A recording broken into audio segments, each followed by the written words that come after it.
So this is the story of how all this hair became popular. I've received so much positive feedback, and I want to thank everyone for sharing their stories with me, whether personally or in the comments. I can't tell you how much positive feedback I've gotten, and it really brings me joy to my life knowing that people have fun watching my videos, and that I may have inspired them to be more comfortable with themselves, to be more open about how they look and who they are. Look, this isn't some fluff piece at the end of the 5:30 national news that's supposed to warm your heart. If it warms your heart, that's great. I really do feel fortunate to be doing this, and I hope even greater things come of it all.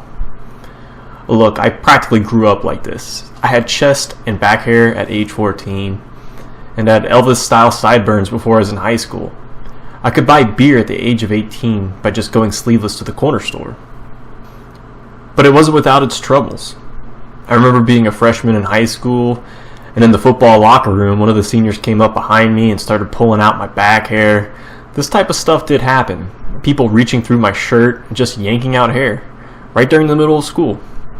They'd even walk by like a tag team, one person with a strip of duct tape, while the other would just lift up my shirt. It was like a drive-by duct taping on a hairy person. Trust me, it hurts. But I wasn't ashamed of how I looked. In fact, I began to embrace it. Any opportunity to take off my shirt was like the chance to show people more of me, to show people another side of what I am and what I have every day. But something more started to come of it. Take this picture of me in London in 2007. It looks great, doesn't it? I was traveling internationally for beard competitions, and the next competition in 2009 I found an admirer. She said that she recreated this image for one of her art classes. Imagine that. Someone you've never met. They find your image on the internet, and when they finally meet you, you had no idea that you gave them this kind of inspiration.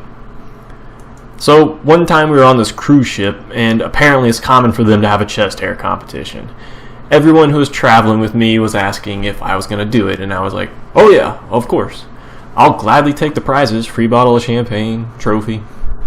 But afterwards, the ladies went nuts for it. I mean, they wanted to come up and touch it and take their picture with me.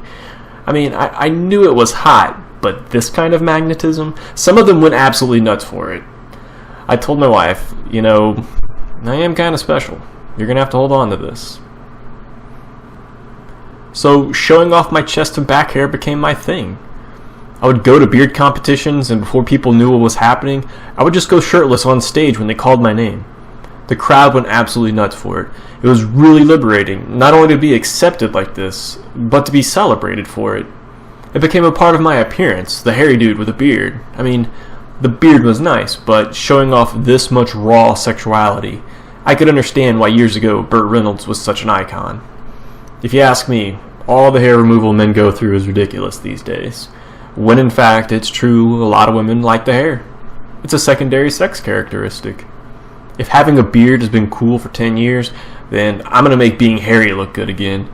It's about time that men once again embrace being who they are. I am bringing sexy back. Look, I don't shave my chest and back hair regularly. If you ask me, this is a blessing. This is who I am. I'm proud of this. I've had people tell me that they no longer feel shame because they're hairy, simply because I've put myself out there like this. I'm confident, I have fun, and I make people laugh. I like making people laugh. And this isn't going away. Thank you guys so much for watching. Do that like, comment, subscribe thing if you haven't already, and come back again.